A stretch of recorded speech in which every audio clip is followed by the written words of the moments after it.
के एडमिट हुए हैं। जी जी, और ऑल पॉजिटिव एडमिट हुए थे और आयुर्वेद की पूरी ट्रीटमेंट यहाँ पे दी सर। तो अभी इस समय 45 है जी, एडमिट हुए हैं। उनको इन सबको तो 2-3-4 दिन ऐसे ही हुए हैं, क्योंकि जो गाइडलाइंस है उस हिसाब से हम 10 दिन देखते हैं। एसिम्टोमेटिक रहा तो हम होम आइसोलेट करते हैं। ये बदले हुए गाइडलाइन थोड़ा सा चेंज आ रहा है, वरना नंबर यहाँ पे तो की कोई जरूरत नहीं है सब। Just token of respect sir. ये थोड़ी सी एक इंफॉर्मेशन बनाई ये अभी तक जो काम हमने किया आपके कॉलेज बनाने के बाद वो थोड़ा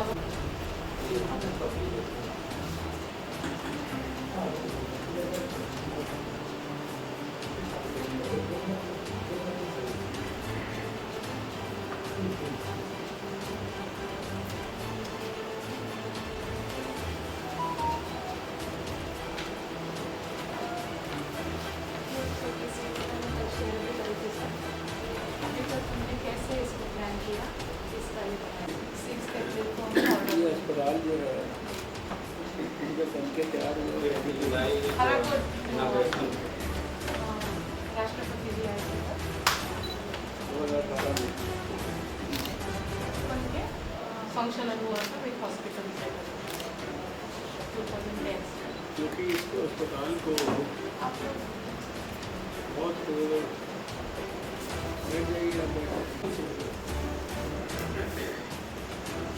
100 एकड़ जमीन हम लोग सुबह एक दिन मिली और ये जमीन हमारा मिली थी ग्राम सभा में बात की, क्योंकि 100 एकड़ जमीन हमको चाहिए थी। 100 एकड़ जमीन और इसका 98 में हम आए थे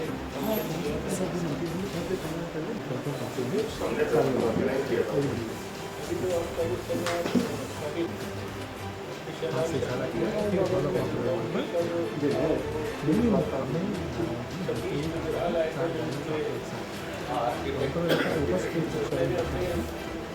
आंखों से उनके साथ बैठ के इसको डिस्कस किया था। सतीश गुजरात था, अभी उनकी थोड़े समय पहले ही डेथ हुई। मैंने इसकी कंटिन्यूस असेंबली में ये इशू रेज किया, क्योंकि आगे बनता नहीं था इसको नेक्स्ट गवर्नमेंट ने नहीं किया था।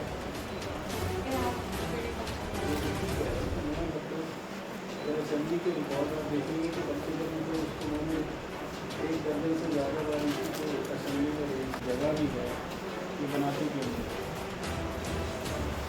हालांकि जो अपना ओरिजिनल कंसेप्ट बनाया था वो असर इससे और बहुत पूरी तरह से आयुर्वेद के ऊपर ज़्यादा फोकस हो गया, लेकिन हमारा और भी बड़ा कंसेप्ट था माइंड में जो था, जो सारे हमने स्टडी करने के बाद जो सारे देश के कंसेप्ट डेवलप किया था कि सारा कुछ एकदम मुझे आपकी स्पीच भी याद है जब आप बेंगलोर से वहाँ से आए थे, on that occasion you give that speech, you are inspired कि भाई हमें दिल्ली में कैसा बनाना है। बड़ी इंटरेस्टिंग बात है कि डॉक्टर कुरूप थे वो दिल्ली में जाके MRCP किया, फिर उन्होंने ये सब जब हमारे इन सब चीज़ों को अप्रूव किया तो उनको लगा कि भारत की अध्यात्म है, नॉलेज है, ये वहाँ वो सब पढ़ाई लिखाई से नहीं उसका इस्तेमाल होगा, फिर इसलिए वो भारत में वापस आए और फिर उन्होंने ज़्यादातर लोग जाते थे बेंगलोर वगैरह, वहाँ पे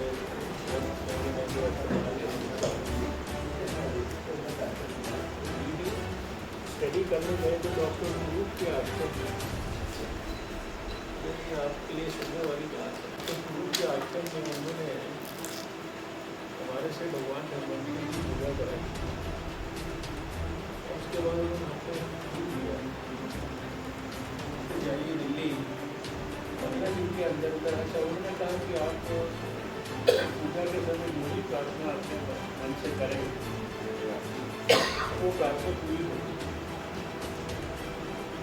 लोग कुछ भी प्रार्थना कर सकते हैं तो उनसे प्रार्थना ही होती है।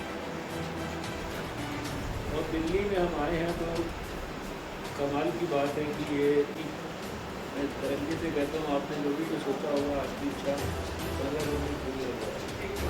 और उनको पता भी नहीं मैंने क्या सोचा होगा कि मैंने उनको बाद में तो शायद कभी वो उस तरह से बोले कि उनको बताया कि बताया आपकी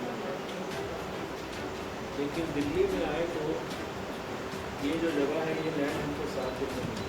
एक दिन आने के बाद मुझे आज तक इस याद है तो हमारे साहब सिंह जी चीफ मिनिस्टर थे, हमारे मिनिस्टर थे, उनसे तय हुआ कि मैं यार दिन भर दिन की शहर में घूमना पड़े। तब ये पेड़ा डाबर में ये सोने का जगह हमको दिखाई दी, ये ग्राम सभा से जगह निकली गया इसके पर ऐसे देश के सबसे बड़े आर्किटेक्ट सतीश गुजरात को मौजूद किया। नक्शे वगैरह इसके सब 98 के बाउंड्री वॉल बनाने के कार्यक्रम के उस पर आए थे। मेरे नाम से उसको मैं पत्थर नहीं लगाया था,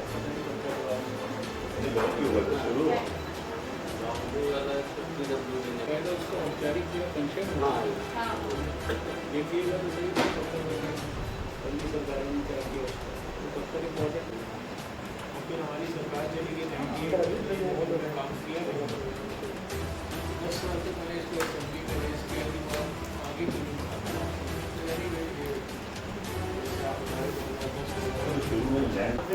डेज की सेटिंग्स होती है पेशेंट में 12 to 15, तो 8 के बाद में रिजल्ट बहुत अच्छे मिलने चालू हो जाते हैं।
फर्स्ट पेशेंट था जो यहाँ से डबल नेगेटिव और टेस्ट किया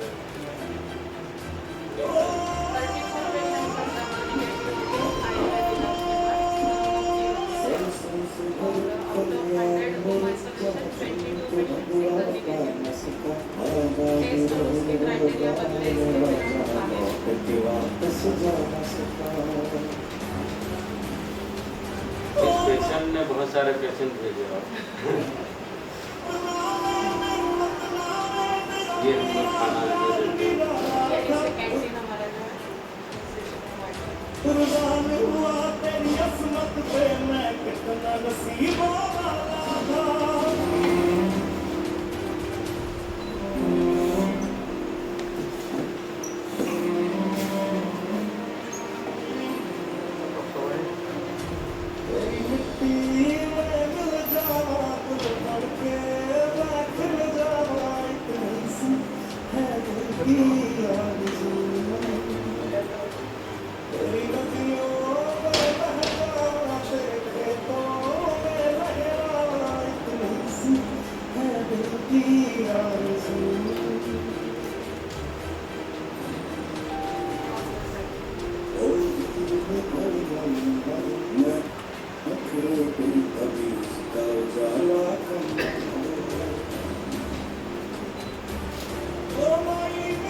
oral presentation, what kind of patient they should keep, but broadly बता.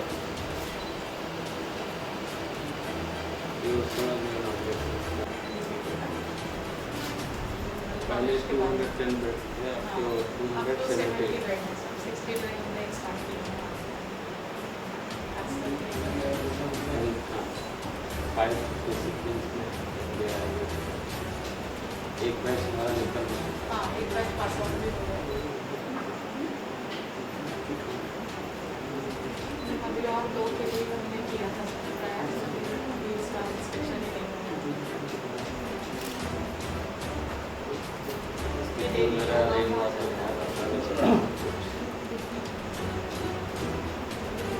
CCRYN की बेटा ये योगा क्लासेस चलते हैं।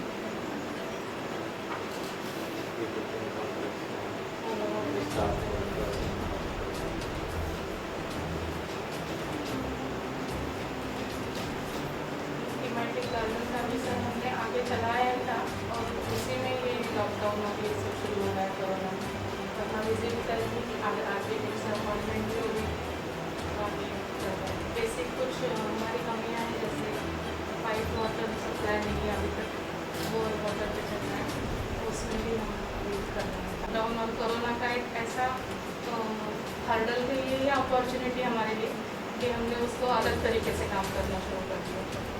विद इन अवेलेबल रिसोर्सेज हम लोगों ने ये काम किया सर। ये पूरी टास्क फोर्स की टीम है सर, 24 घंटा इन्होंने 18,000 अराउंड OPD है पर डे। और वो दूसरे स्टेट से बहुत ज़्यादा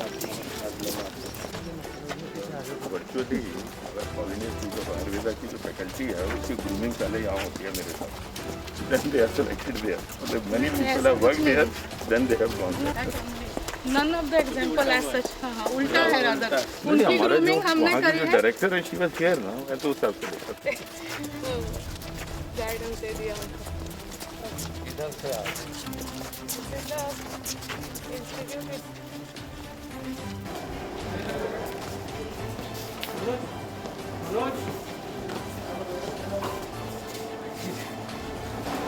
सर वार्ड में जाना चाहिए। देख लेते हैं जो आपके हाँ, जो हमें ना जो yes, 3 वैरायटी है ना, ये दाने वाली। वो और बाकी का स्टाफ ये हमारा स्टाफ होगा। लॉजिस्टिक वगैरह दी जाती है और एक पेशेंट के लिए एक काम मतलब पेशेंट को हम कई सारी चीज़ें देते हैं जो रोज़ की उसके यूज़ की है। इसमें स्लीपर्स उसमें हैं, बकेट स्लीपर्स है, है, बकेट है, है। टूथपेस्ट है। यस प्लीज, मैं कहूँगा अब हम और ये आंवल की चूर्ण जो दवाइयाँ देती हैं, समनी बट्टी दे रहे हैं और नागराज बात का फेस बंद आयुष प्रोटोकॉल से सर हमने 3 दवाइयाँ ये डालिंग एरिया है। इधर पहन के फिर अपने वार्ड की तरफ यहाँ जाए। पे जो पहनते हैं उनका जो जो चीज़ें करते हैं वो सारा कुछ नोट किया जाता है कि सारा किया किया।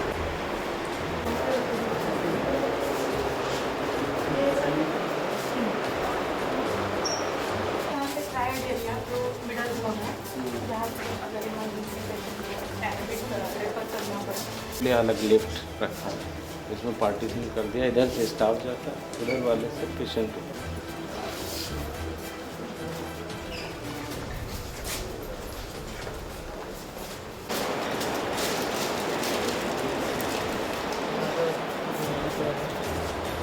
ये सर साइड एरिया है और यहाँ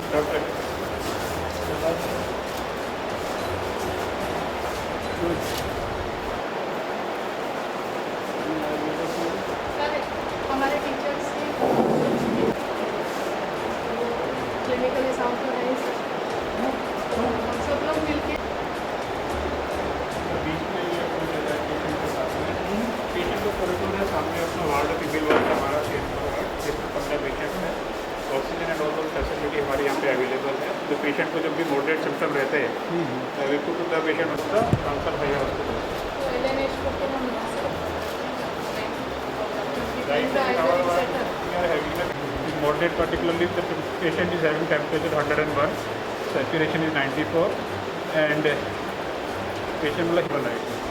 So patient is particularly the category 2 is one patient only. In the second floor we are having in a different part. 3 female ward 3 male. 3 male के हैं 3 फीमेल के हैं। और यहाँ मतलब हम लोग जब पहले शुरू करने लगे तो हमें लगा कि ये लेंगे कि नहीं लगा, इसलिए कि काढ़ा बैटरी को 8:30 हो गए तो पेशेंट खुद मांगना शुरू करते हैं कि काढ़ा अभी तक क्यों नहीं। तो मैं अपना ये इसलिए नहीं कहूँगी सही नहीं है किसी कुछ पेशेंट ऐसे बताते हैं मोबाइल 4-5 दिन में वो प्रॉब्लम उनकी खत्म हो गई। सीबीडी के और सिम्टम्स में भी कमी आ रही हम देखते हैं। और इसको हाइड्रोक्सीक्लोरोक्विन ना तो दिया है ना BSO से यहाँ रिपोर्ट है तो यहाँ पर प्योरली आयुर्वेदिक ट्रीटमेंट मतलब ये भी हम एक थोड़ा सा तो पाएंगे कि आयुर्वेद हम कर सकते हैं। वो जो तो मार्गेटी वाले पेशेंट को पहले से ट्रीटमेंट प्रीवियस चलता पहले भी रहता है। कंटिन्यू करते हैं। तो जैसे कि हमारे यहाँ पे जो है डायबिटिक हाइपरटेंसिव और थायराइड वाले तो हम लोग EBS है 15 to 80 years of age female patient हमारे वार्ड के अंदर है रैंक 5 से। तो वो अच्छे खासे मतलब दे लाइक फीलिंग लाइक हमारी फैमिली है। 261 आज की डेट जी डिस्चार्ज उसमें 100 लोग होम आइसोलेट हुए हैं और 34 हमने डबल निगेटिव करके डिस्चार्ज किया। में से 100 घर में गए 35 निगेटिव हो गए 45 होती है 45 है और 200 में से सर उसमें भी हो गए। तब तक गाइडलाइन बदली इसलिए उनका हम डबल नहीं करा पाते। वो सिम्टोमेटिक 10 डेज जाते हुए एसिम्टोमेटिक गाइडलाइन खुशी से ऐसे एक भी पेशेंट कर जाएंगे तो कैसे क्या पहला होगा? पेशेंट आया था जब 100 काउंट था 18 तारीख को हमें भी मालूम नहीं कैसे क्या करना है तो सबसे अच्छा सपोर्ट भी है हमें सबको को हमें इसको थोड़ा सा और ऐसा कुछ करिए कि जो हम इसमें काम कर सकते हैं। एक ये सिर्फ इसके किसी इसमें कम नहीं ये प्रयास है सर बाकी कोई नहीं नाम किसी का इसमें पर्टिकुलर नहीं होगा।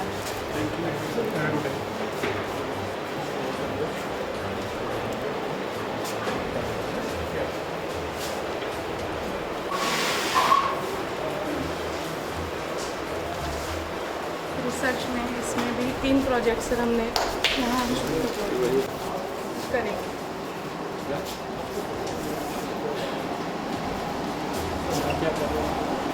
ये सब भी जो इलेक्ट्रिकल DSRDC के थ्रू काम होता है उनके ये लोग हैं जो लाइट गई या कुछ ये उधर जाते हैं सबको हम PPE देते हैं ऐसे किसी को नहीं भेजते।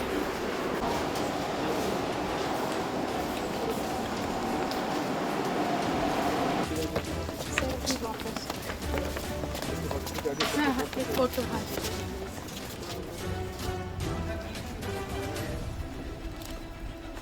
अर्जुन वहाँ पे मीडिया इंटरेक्शन के लिए तो दुर्घटना से एक प्रोग्राम बना रहे हैं वैक्सीन उनका फ़ोन आया था दिल्ली से कि वो कि वैक्सीन जो है फ्री मैसेज की जा रही है। बता रहे थे किस तरह से हमने इसको पहला आयुर्वेदिक इंस्टीट्यूट बनाया सर अक्रॉस इंडिया जो पॉजिटिव कोविड पेशेंट को एडमिट करता है। सर देश में मामले लगातार बढ़ते जा रहे हैं। पिछले 3 दिनों की बात करें तो अब 6000 केस से बढ़ रहे हैं और जल्दी ही भारत टॉप 10 में हो जाएगा कोरोना के मामलों को लेकर। देखिए हर रविवार को एक कोविड के लिए जो डेडिकेटेड हॉस्पिटल है या कोविड का हेल्थ सेंटर है या कोविड केयर सेंटर है उसको हम विज़िट करते हैं और स्वयं वहाँ की व्यवस्थाओं का आकलन करते हैं। उसी श्रृंखला में आज ये हमने कोविड के एक हेल्थ सेंटर को और जो विशेष रूप से देश का पहला कोविड के लिए डेडिकेटेड जहाँ कोविड पॉजिटिव मरीज़ एडमिट होते हैं ऐसा आयुर्वेद का हॉस्पिटल जो दिल्ली का और देश का एक प्रतिष्ठित अस्पताल है चौधरी ब्रह्म प्रकाश जी के नाम से जो दिल्ली के पहले मुख्यमंत्री थे और साथ में चरक जैसे महान आयुर्वेदाचार्य उनके पवित्र स्मृति को समर्पित इस अस्पताल में मुझे आज आने का मौका मिला है। इस अस्पताल के साथ मेरी अपनी व्यक्तिगत तौर पर बहुत पवित्र यादें जुड़ी हैं। दिल्ली में स्वास्थ्य मंत्री रहते हुए 100 एकड़ की ज़मीन के ऊपर एक exclusively dedicated Indian systems of medicine के लिए अस्पताल बनाने का हम लोगों का सपना था। और उस सपने को साकार करने के लिए 93 से 98 के पीरियड में बहुत प्रयास करने के बाद जब DDA से ज़मीन नहीं मिली तो हमने और हमारे मुख्यमंत्री साहब सिंह वर्मा जी ने ये सवेरे सवेरे एक दिन दिल्ली शहर के अंदर घूमकर ये 100 एकड़ ज़मीन को ढूंढा था। ग्राम सभा से इसको रिक्वेस्ट करके ट्रांसफ़र कराया था और फिर देश के प्रतिष्ठित आर्किटेक्ट सतीश गुजराल जी, जो देश के पूर्व प्रधानमंत्री श्री इंद्र कुमार गुजराल जी के भाई हैं, उनको इसके लिए नियुक्त किया था। और बाद में बहुत वर्षों तक दिल्ली की असेंबली में ये अस्पताल को बनाना शुरू किया जाए, इसके लिए लगातार आवाज़ उठाने के बाद मुझे खुशी है कि 2010 और 12 के बीच में ये अस्पताल बनकर तैयार हुआ। और आज मुझे यहाँ पर कोविड के क्राइसिस के समय आयुर्वेद के माध्यम से कोविड के मरीज़ों को इलाज होते हुए देखने का मौका मिला और इलाज होकर ठीक होकर यहाँ से जाने का मौका मिला। जैसा कि बताया गया कि 201 यहाँ पर मरीज़ जो है कोविड के अभी तक आए हैं, जिसमें से 100 के करीब मरीज़ घर जा चुके हैं, होम क्वारंटाइन में हैं। वो 34 मरीज़ जो पॉजिटिव थे वो नेगेटिव होने के बाद डिस्चार्ज हो चुके हैं। लगभग 45 मरीज़ अभी यहाँ पर हैं और कुछ मरीज़ जो है वो उनका एक टेस्ट नेगेटिव आ चुका है, ऐसा बताया गया है। आयुर्वेद की दवाइयाँ और उनके माध्यम से जितने माइल्ड और मॉडरेट कम से कम ऐसे केसेस हैं उनका उपचार, और उसमें भी फिर उस दवाइयों के माध्यम से किस प्रकार से उनकी इम्यूनिटी को बढ़ाना, किस प्रकार से उन दवाइयों की एंटीऑक्सीडेंट प्रॉपर्टीज़ को इस्तेमाल करना, किस तरीके से शरीर में जो नुकसानदायक फ्री रेडिकल्स होते हैं उनको एलिमिनेट करना आयुर्वेद के माध्यम से, तो वो सारी चीज़ों का यहाँ पर प्रयोग किया गया है। हमें इस बात की भी खुशी है कि आज आयुष मंत्रालय के साथ मिलकर हमारा जो स्वास्थ्य मंत्रालय है और साथ में हमारा साइंस का CSIR और इसको टेक्निकल सपोर्ट देने के लिए हमारा ICMR, हम लोग आयुष की कुछ दवाइयों के ऊपर बाकायदा मॉडर्न तरीके से ट्रायल कर रहे हैं, प्रोफाइलैक्सिस की दृष्टि से भी, और उनका किस प्रकार से और बेहतर कोविड-19 के मरीज़ों के ठीक करने के लिए इस्तेमाल हो सकता है। आज यहाँ जब मैं आया हूँ तो यद्यपि कुछ दिनों से देश में केसेस की संख्या बढ़ रही है, उसका कारण हम सबको विदित है कि बहुत बड़ी संख्या में लाखों की तादाद में हमारे देश में माइग्रेंट वर्कर्स एक स्थान से दूसरे स्थान पर जा रहे हैं, और उसके कारण सब स्टेट्स में थोड़ा थोड़ा नंबर के अंदर बढ़ोतरी हुई है। लेकिन इसके साथ साथ खुशी की बात ये भी है कि 50,000 से ज़्यादा हमारे मरीज़ ठीक होकर घर वापस लौट चुके हैं, और लगातार हमारा जो फैटेलिटी रेट है वो भी दुनिया से तो बहुत कम पहले ही था, लेकिन आज की तारीख में अगर मैं बात करूं तो हमारा फैटेलिटी रेट 2.9% है, और हमारा जो रिकवरी रेट है वो लगभग इस समय 41 और 42% के बीच में है। देश के अगर अधिकांश स्टेट्स की मैं बात करूं तो अगर हम 5-6 स्टेट्स को छोड़ दें तो 27 से ज़्यादा स्टेट्स में देश के केवल यानी 15-20% जो केसेस हैं वो केवल इन 27 स्टेट्स से हैं, और वहाँ पर जो मोर्टालिटी रेट है वो इस 2.9% से भी बहुत कम है। आज भी हमारा जो डबलिंग रेट है पिछले 3 दिन का या 7 दिन का, वो 13 दिन के करीब है। अगर लैब्स की फैसिलिटीज़ की बात की जाए तो आपको सबको ख्याल होगा कि मैंने ही कहा था कि 31 मई तक हम अपनी लैब्स की फैसिलिटी जो है उसमें उसका जो पोटेंशियल है वो 1 लाख टेस्ट प्रतिदिन के हिसाब से विकसित करेंगे। अभी 31 मई में तो बहुत दूरी है, अभी हम अपनी जो लैब्स की कैपेसिटी का पोटेंशियल वो 1.5 लाख टेस्ट पर डे का कर चुके हैं और कल भी हमारे देश में 1,10,000 टेस्ट हुए हैं। 599 जो है हम लैब्स देश में एक लैब से शुरू करके इस पीरियड के अंदर विकसित कर चुके हैं।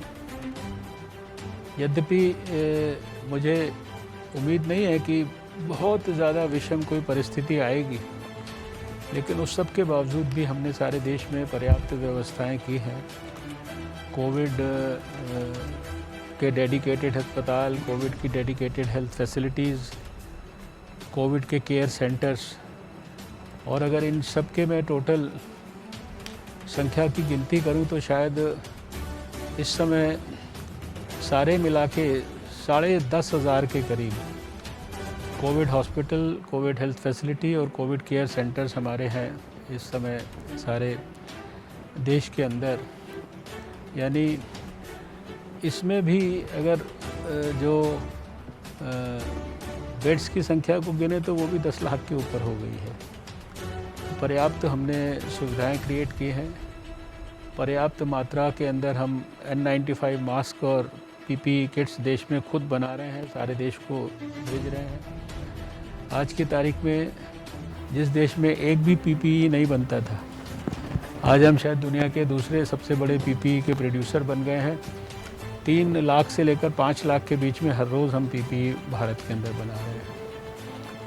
मुझे खुशी है कि आज यहाँ इस अस्पताल में आने का मौका मिला है और आयुर्वेद जो है वो निश्चित रूप से उसका बहुत बड़ा एक पोटेंशियल है, बहुत बड़ी ये प्राचीनतम भारत की पद्धति है, इसकी बहुत बड़ी इनहेरेंट ताकत है। और जब रिसर्च के माध्यम से हम सिद्ध करके सारे दुनिया के पटल पर इसको रखेंगे तो मुझे पूरा विश्वास है कि भारत की तरह दुनिया भर के लोगों का ये बहुत सारी बीमारियों के अंदर उनको लाभ पहुंचाएगी और ख़ासकर कोविड के ख़िलाफ़ भी जो हमारी जंग है उसमें हमें विशेष सफलता प्राप्त होगी। सर, मामले लगातार बढ़ रहे हैं, औसतन 6,000 से ऊपर मामले आ रहे हैं और अब अगले कुछ दिनों में भारत जो है टॉप 10 में आ जाएगा, क्या लगता है? देखिए, ये नंबर का इतना महत्व नहीं है। जब तक हम प्रोएक्टिवली, एग्रेसिवली सारे देश में मामलों को हम तो ढूंढ रहे हैं, शायद जितनी एग्रेसिवली और प्रोएक्टिवली भारत ढूंढ रहा है शायद आज दुनिया का कोई देश नहीं ढूंढ रहा। कल भी 1,10,000 टेस्ट हमने किए हैं। 1.5 लाख टेस्ट रोज़ करने की हमारी कैपेसिटी भारत में विकसित हो गई है। दूर दराज के इलाकों में भी हमने लैब्स डेवलप कर दी हैं। 599 लैब्स हमारी भारत के अंदर हो गई हैं और हमारा सारा फोकस है कि अर्लीस्ट पॉसिबल जो इन्फेक्टेड व्यक्ति है उसको ढूंढो और उसका इलाज शुरू करो, चाहे वो कोविड के अस्पताल में ले जाना पड़े, चाहे कोविड की हेल्थ फैसिलिटी में ले जाना पड़े, चाहे कोविड के केयर सेंटर में ले जाना पड़े, चाहे उसको एडवाइस दे के होम क्वारंटाइन करना पड़े। और किसी भी कीमत पे जो अपनी जो मृत्यु दर है उसको कम से कम रखना है। और आज बड़ी खुशी की बात है कि दुनिया के मुकाबले हमारी मृत्यु दर नहीं बढ़ रही है, उल्टा कम हो रही है। अगर मैंने आपको हफ्ता पहले इंटरव्यू दिया होगा तो मैंने आपको बताया होगा कि हमारी मृत्यु दर 3.3% है। आज मैं जब आपसे बात कर रहा हूँ ये 2.9% है। और ये भी अगर देश के हम 27 जो हमारे स्टेट्स या यूनियन टेरिटरीज़ हैं उनमें अगर हम देखेंगे तो शायद आपको ये 1% तक भी ना मिले। ये देश का ये जॉइंट जिसे कहते हैं एवरेज है। आज हमारी जो 80-83% के करीब जो पेशेंट्स हैं सारे देश में वो 4-5 प्रमुख स्टेट्स में और उसमें भी प्रमुख कुछ शहरों से आ रहे हैं। और हमें वो जगह भी पता है कहाँ से क्या आ रहा है, क्यों आ रहा है ये भी पता है। अभी आपने देखा कि सरकार ने इतनी बड़ी हिम्मत की। ये लॉकडाउन को अगर हमने खोला तो किसी कॉन्फिडेंस के कारण खोला, उसको तरह तरह से रिलैक्स कर रहे हैं, तो किसी कॉन्फिडेंस के कारण कर रहे हैं। अगर मज़दूरों को जहाँ पे वो बंधा हुआ महसूस कर रहे थे 2 महीने से, वहाँ से उनको उनके घर तक पहुँचाने की व्यवस्थाएं हम अगर क्रिएट कर रहे हैं, तो ये इस वजह से कर रहे हैं क्योंकि हमको लगता है कि हमें ये करना भी आवश्यक है। और इसके कारण थोड़े थोड़े सब जगह पर केसेस के बढ़ने की जो बात है वो निश्चित रूप से दिखाई दी है। लेकिन ये उसके बावजूद भी हम कहूँगा मैं कि जब तक हम अर्ली डायग्नोसिस कर रहे हैं, नंबर्स आर नॉट इम्पॉर्टेंट। अभी आप ये कह रहे हैं कि 1 लाख के ऊपर हो गए, अभी सारे दुनिया के बाकी देशों के साथ इसको कंपेयर करिए, पर मिलियन हमारे कितने केसेस हो रहे हैं, पर मिलियन हमारे यहाँ कितनी डेथ्स हो रही हैं, तो आप देखेंगे कि दुनिया में सबसे बेहतरीन परफॉर्मेंस भारत का हो रहा है। और हम, क्योंकि हमारा जो सबसे ज़्यादा बड़े बड़े विकसित दुनिया के देश भी जो है अपनी मोर्टालिटी को कंट्रोल नहीं कर पाए, लेकिन भारत ने उसको कंट्रोल करके दिखाया है। और हमें पूरा विश्वास है कि जो हम जिस स्ट्रैटेजी पे चल रहे हैं, जहां हम एक तरफ ये सारे लाखों सिम्टम, इसमें माइग्रेंट वर्कर में भी सिम्टोमेटिक को टेस्ट कर रहे हैं, आइसोलेट कर रहे हैं, क्वारंटाइन कर रहे हैं, विदेशों से सारे हम दुनिया से लोगों को लेके आ रहे हैं, उनको क्वारंटाइन कर रहे हैं। और अब आने वाले समय में आप देख रहे हैं कि धीरे धीरे हम फ़्लाइट्स को भी शुरू कर रहे हैं।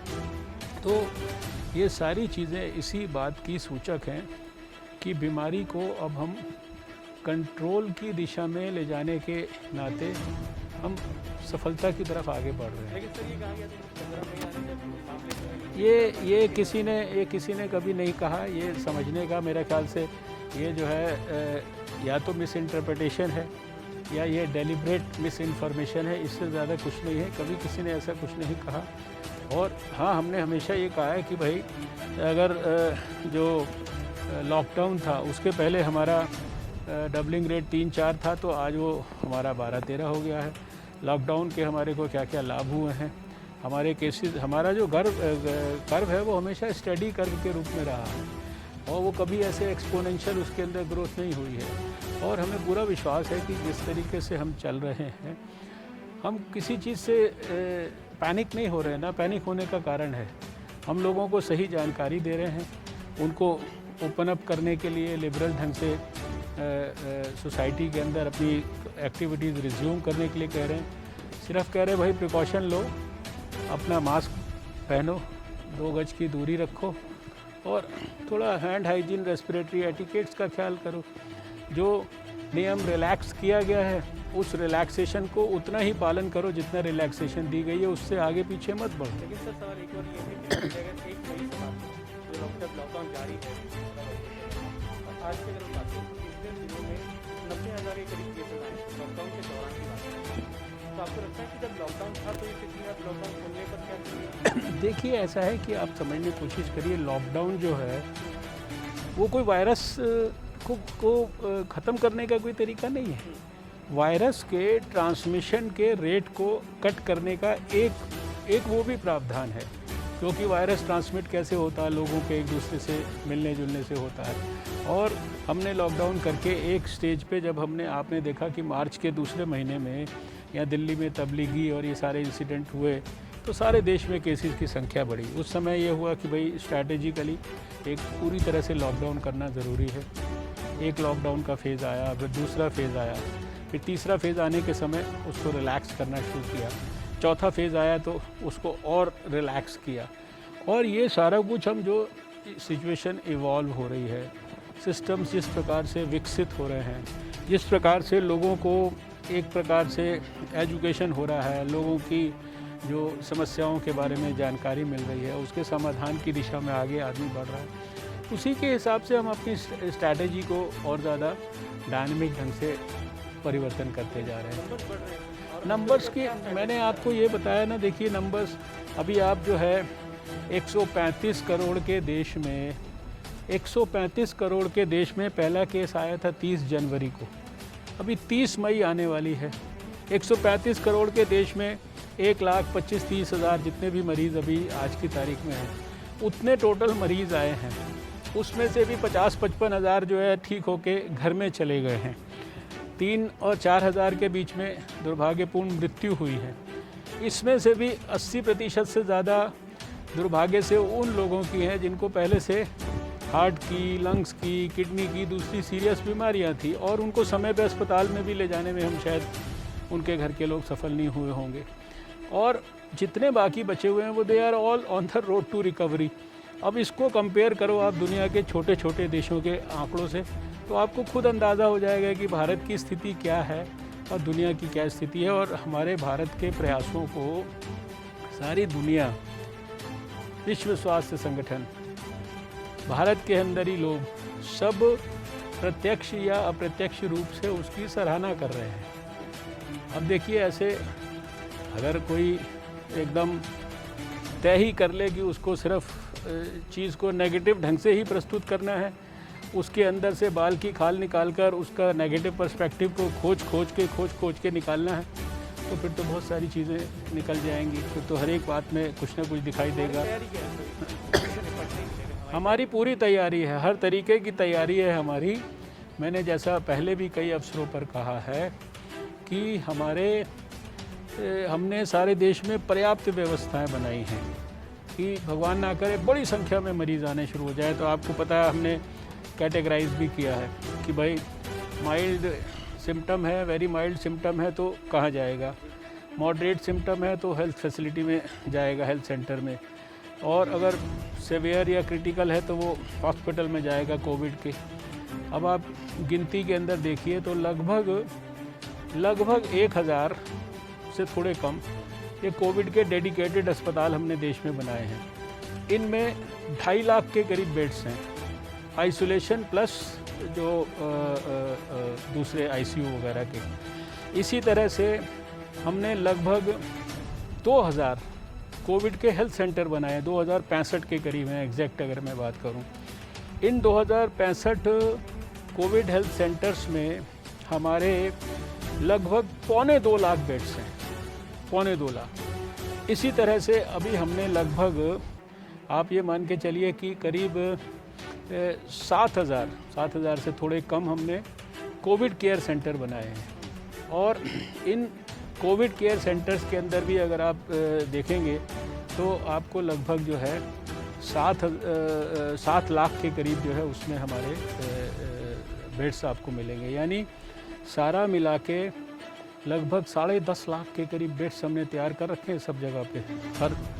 और इसके ऊपर लगभग 10,000 क्वारंटाइन सेंटर्स सारे देश में विकसित किए। तो व्यवस्थाओं के नाते पर्याप्त मात्रा में 60,000 से ऊपर हमने एक्सक्लूसिव, और आगे वेंटिलेटर्स आने वाले हैं, आ रहे हैं, डेडिकेटेड वेंटिलेटर्स हैं, डेडिकेटेड ऑक्सीजन की कैपेसिटी है, आईसीयू के बेड्स हैं, 1 लाख के ऊपर ऑक्सीजन सिलेंडर्स की व्यवस्था की हुई है। 3 से 5 लाख हर रोज़ हम देश में पीपीई बना रहे हैं। मेरे ख्याल से अभी अगर इस समय की संख्या देखूं तो शायद 1 करोड़ से ज़्यादा हम N95 मास्क बांट चुके हैं। 70 लाख से ज़्यादा जो है पीपीई किट्स देश को हम दे चुके हैं। लैब्स के बारे में बात करें, 1 लैब से शुरू किया, 599 लैब आज भारत में हम विकसित कर चुके हैं। जैसा मैंने शुरू में कहा, हर तरीके से तैयारी हमारी पूरी है। बाकायदा सारी स्टेट गवर्नमेंट्स हमारे साथ मिलकर काम कर रहे हैं। हम अपनी इवॉल्विंग सिचुएशन के हिसाब से अपनी एडवाइजरीज़ को जो है लगातार उसको बिल्कुल अपडेटेड रखते हैं, उनको स्टेट गवर्नमेंट्स के साथ एक्सचेंज करते हैं, पास ऑन करते हैं, मॉनिटर करते हैं। लगातार हम सारे देश के लोगों के साथ वीडियो कॉन्फ्रेंसिंग कर रहे हैं। कल जिसे कहते हैं कॉरपोरेशंस बड़ी उनके साथ वीडियो कॉन्फ्रेंसिंग हमारे मंत्रालय ने की है। एक सवाल है कि आपने कुछ राज्यों में स्पेसिफिकली बहुत मामले, महाराष्ट्र, यहाँ पर बहुत तेज़ी से मामले बढ़ रहे हैं और लगातार इनको लेकर कुछ खास रणनीति, इनको सबको लेके जहाँ स्पेसिफिक्स में है वहाँ पूरी भारत सरकार की तरफ से प्रयास हो रहे हैं। सारे वहाँ पर सेंटर की टीम्स लगातार भेज रहे हैं। ज़्यादातर जो तकलीफ़ है वो थोड़ा मुंबई में है, थाने में है, अहमदाबाद में है। राजस्थान की बात करें थोड़ा जयपुर वगैरह में थी ज़्यादा, ऐसे ही मध्य प्रदेश में इंदौर वगैरह में थी, और भी कुछ जगहें हैं, औरंगाबाद वगैरह। तो अगर शहरों के अंदर गिनती करेंगे तो मेरे ख्याल से बहुत ज़्यादा हमारे को नहीं मिलेंगे। लेकिन अब चेन्नई में मान लीजिए ज़्यादा है, लेकिन वहाँ पे मोर्टालिटी बिल्कुल बहुत ही कम है, ना के बराबर है। तो जहाँ जो प्रॉब्लम्स हैं उनके लिए जो भारत सरकार को करना है सब कुछ हम कर रहे हैं। सर एक ये सवाल ये भी कि माइग्रेंट्स जो है जो क्वारंटीन में जा रहे हैं जो पहुँच जाते हैं तो वहाँ क्वारंटीन, लेकिन वो वहाँ से निकल जाते हैं, ये कहते हैं कि फैसिलिटी अच्छी है। अब देखो भैया बात सुनो, जो है आप ये सोचो कि इतने छोटे समय में सारे देश ने 10,000 क्वारंटाइन की फैसिलिटीज़ क्रिएट कर दी। अब कोई हर एक क्वारंटाइन फैसिलिटी जो है वो एकदम ऐसे तो नहीं हो सकती ना, कोई 5 स्टार तो नहीं हो सकती। जहाँ कहीं भी हमारे को जानकारी मिलती है कि भाई कोई जगह से कोई स्पेसिफिक शिकायत आती है, कोई फैसिलिटी की कमी आती है, तो हमारा यानी इवन सेंट्रल गवर्नमेंट लेवल पे भी हम वहाँ के लोकल डीएम्स को बात करते हैं, लोकल जगहों पे बात करते हैं, लोगों के ध्यान में दिलाते हैं, तो उनको फिर इम्प्रूवमेंट कराने की कोशिश करते हैं। लेकिन आप ये देखिए कि लाखों की तादाद में पहले तो माइग्रेंट वर्कर वो अब जहाँ थे वहाँ पे फंस गए। कितने दिन तक भारत सरकार ने, नरेंद्र मोदी जी ने व्यवस्था की, उनके खातों में पैसा ट्रांसफ़र कराया, उनके लिए अगले 3 महीने के लिए फ्री राशन की व्यवस्था कराई, उनके परिवारों के लिए फ्री में बांटा गया। उनके लिए देश के एनजीओज़ के साथ मिलके, स्टेट गवर्नमेंट्स के साथ मिलके पूरा सपोर्ट करके, और जो फूड कॉरपोरेशन ऑफ इंडिया के गोदामों से सामान उनको दिलवा के उनके लिए खाने पीने की मदद, मैंने खुद 92,000 देश के एनजीओ से मैंने वीडियो कॉन्फ्रेंसिंग किया नीति आयोग के माध्यम से, जो इसी काम में सहायता कर रहे थे, उनके लिए खाने की व्यवस्था की। और जब देखा तीसरे चौथे लॉकडाउन तक आते आते ये लोग जहाँ पर हैं वहाँ पर बेचैनी महसूस कर रहे हैं, अपने घर जाने के लिए छटपटा रहे हैं, तो फिर सरकार ने इतना बड़ा निर्णय लिया। आज सैकड़ों की तादाद में ट्रेन्स चलाकर उनको उनके गंतव्य स्थान पर, उनके नेटिव विलेजेस में अपने माँ बाप के पास भेजा जा रहा है। वो जा रहे हैं, और फिर ये नहीं कि ऐसे ही चले जा रहे हैं, जिन स्टेट्स में जा रहे हैं वहाँ पर उनको जांच हो रहा है, उनके सिम्टम्स चेक हो रहे हैं, उनके टेस्ट हो रहे हैं, टेस्ट होने के बाद उनको आइसोलेट किया जा रहा है, क्वारंटाइन किया जा रहा है, उनको ऑब्जर्व किया जा रहा है। ये कोई 135 करोड़ के देश में कोई छोटी एक्सरसाइज नहीं है। इतना सब होने के बावजूद भी आप देख रहे हैं कि स्थिति जो है वो नियंत्रण में है। सर एक सवाल ये भी कि अब WHO में आप आगे एग्जीक्यूटिव बॉडी में है सर, तो जो वायरस की शुरुआत हुई थी चाइना से और कई आरोप भी लगे, तो क्या इसकी जांच के लिए या इसके बारे में पता करना? ऐसा है कि ये विश्व स्वास्थ्य संगठन की हेल्थ असेंबली में दुनिया के कई देशों ने कहा कि एक ओवरऑल असेसमेंट होना चाहिए कि वायरस जो है दुनिया में आया है, वायरस की कितनी इसकी बीमारी फैलाने की इसकी क्षमता है, वायरस के बारे में क्या होना चाहिए। तो एक अध्ययन के नाते लोगों ने इवैल्यूएशन करने के लिए डिमांड की थी, और उसको बहुत ग्रेसफुली विश्व स्वास्थ्य संगठन ने, वर्ल्ड हेल्थ असेंबली ने उसको स्वीकार किया।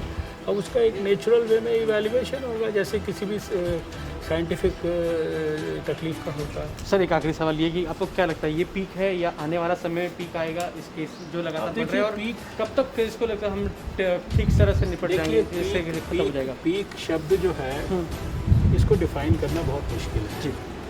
अब जैसे तबलीगी का इशू आया तो थोड़ा स्पाइक हो गया, ये पीक इसको ना कहिए, थोड़े थोड़े छोटे छोटे स्पाइक्स हैं ये। ओके। अब एक केस मान लीजिए सिक्किम में दिल्ली से पहुंच गया और वहाँ पर एक पहला केस आ गया, तो सिक्किम के लिए वो पहला केस ही एक प्रकार का पीक है। आप समझ रहे हैं मेरी बात? तो और फिर वायरस के बारे में आप एक बात और समझिए, दुनिया में जो कम से कम वाइल्ड लाइफ के अंदर तो जो है वो लाखों वायरसेस हैं, और उसमें से बहुत सारे उनमें पोटेंशियल है वो ह्यूमन में भी ट्रांसफ़र हो सकते हैं। इस वायरस के बारे में भी यही मान्यता है कि भाई ये वाइल्ड लाइफ से ह्यूमन में ट्रांसफ़र हुआ और अब ह्यूमन में इसका ट्रांसमिशन हो रहा है। दुनिया में हर एक वायरस जो आया वो जड़ से तो 2 ही वायरस समाप्त हुए हैं जी, एक चेचक का वायरस और एक पोलियो का वायरस। ये 2 के अलावा तो कोई दूसरे नहीं हुए। पोलियो भी अभी कोई 2-4 देशों में बाकी है, लेकिन हमारे देश में ये भगवान की कृपा से जड़ से समाप्त हो चुका है, सर्टिफाई भी हो चुके हैं। बाकी वायरसेस क्या है वो दुनिया में तो है ना, जैसे उदाहरण के लिए अब वायरल हेपेटाइटिस है, हेपेटाइटिस की बीमारी या रोग तो रहता ही है ना लोगों को। जैपनीज एनकेफ्लाइटिस है, अब वो मुजफ्फरपुर में या कहीं कहीं वो वायरस के मरीज़ आते रहते हैं। इबोला का वायरस है, वो कभी अफ्रीका के किसी देश में दोबारा से पैदा हो जाता है। H1N1 है, स्वाइन फ्लू है, मेर्स का वायरस है, सार्स का वायरस है। 80 के दशक में एड्स का वायरस आया था, HIV जिसको हम कहते थे, तो वो HIV के कारण कितना उस समय से डर पैदा हुआ, लेकिन अब हमने सबने उसके खिलाफ क्या करना है, क्या प्रिकॉशन लेना, हमने सबने सीख लिया। ऐसे ही जो कोविड है, ये भी एक बार इसने अपना जन्म लेने के बाद या नोटिस में आने के बाद अपना जितना इसका तरीका था, हमने उसका तरीका समझ लिया, उसने हमारा तरीका समझ लिया। वायरस भी समझ गया कि भाई ये लोग जो है ये भी अब सीख गए हैं। तो लोगों के लिए बड़ा सिंपल है, मास्क पहनो, 2 गज की दूरी रखो, कोई वायरस आपको इफेक्ट नहीं कर सकता। और इस अच्छी आदतों को अपने लाइफस्टाइल में ऐड कर लो। अब वायरस कितने दिन तक कितनी लोगों को किस मात्रा में तकलीफ़ देगा ये तो कोई पंडित या एस्ट्रोलॉजर वगैरह बता सकता है, लेकिन मेरा अपना अनुमान ये है कि अब ये धीरे धीरे करके ये सेटल हो जाएगा आने वाले समय।